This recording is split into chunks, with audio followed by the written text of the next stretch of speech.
안녕하세요. 헬스넷 향기 회원 여러분, 백세건강연구소 수석연구원 현디나입니다. 건강은 삶의 기본입니다.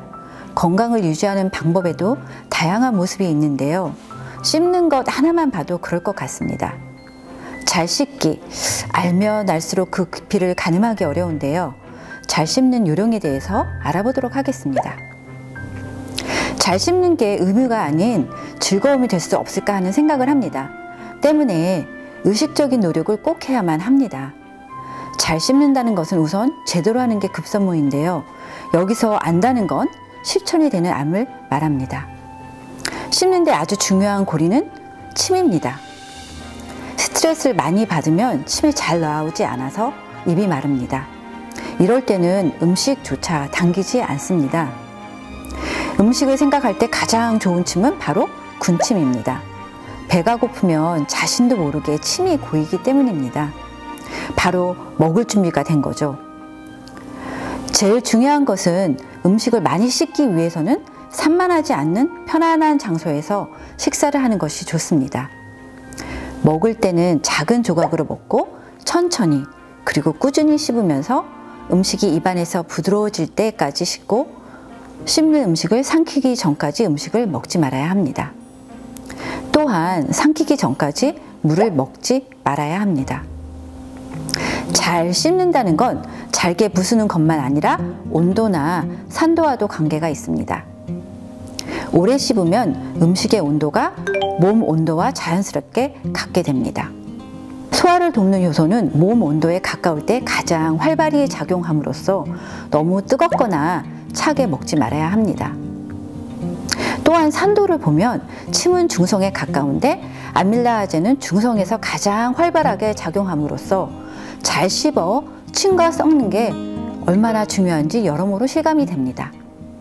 꼭꼭 씹어야 식도가 열리고 식도가 움직이며 위가 준비하고 음식물이 위에서 부드럽게 소화합니다. 소장과 대장도 미리미리 준비를 했다가 제 할 일을 할 거고요. 그래야 깔끔한 병까지 보장됩니다. 식사 전후 2시간 동안은 물을 먹지 마세요. 식사 전에는 물이 위를 차갑게 해서 소화효소의 활동을 방해합니다. 당연히 소화가 잘 안 되겠지요. 식사 중간에 물, 음료수 모두 다 음식과 섞이면서 위산을 희석해서 뇌에서 위에서 명령을 합니다. 위산이 부족하니 위산을 더 분비하세요라고. 결국 위산 과다로 속쓰림의 원인이 됩니다. 이 과정이 계속되면 위 점막 손상 및 심하면 위산이 위벽을 녹여 뚫릴 수도 있습니다. 또한 인슐린 분비가 많이 되어 소화된 음식물의 지방의 형태로 내 몸 구석구석에 쌓입니다. 즉, 같은 칼로리의 음식을 먹어도 물과 함께 먹으면 살이 찝니다. 특히 내장 비만의 원인이 됩니다. 식사 후 음식은 먹는 순서대로 위에 차곡차곡 쌓이고 순서대로 소화돼서 십이지장으로 보내집니다. 그 음식에 물 한 잔을 부어주면 위가 그만큼 쫙 늘어나서 위대한 사람이 됩니다. 식사량은 평소에 80%만 드세요. 게다가 과식을 하면 뇌로 갈 혈액이 위장 운동에 몰려들어서 일을 해야 하므로 졸립니다. 더 중요한 건 이유 없이 씹지 말아야 합니다. 먹을 때는 씹는 것이 중요하지만 음식을 먹고 있지 않을 때는 씹는 것이 좋지가 않습니다. 왜냐하면 음식이 없더라도 씹으면 뇌에서 신호를 보내 위의 소화효소와 산 등이 분비가 됩니다. 음식이 없는 상태에서 이러한 효소가 분비되면 팽만감과 속쓰림을 일으킬 수가 있고, 실제로 음식을 먹을 때 소화 분비물 능력이 저하가 될 수가 있습니다.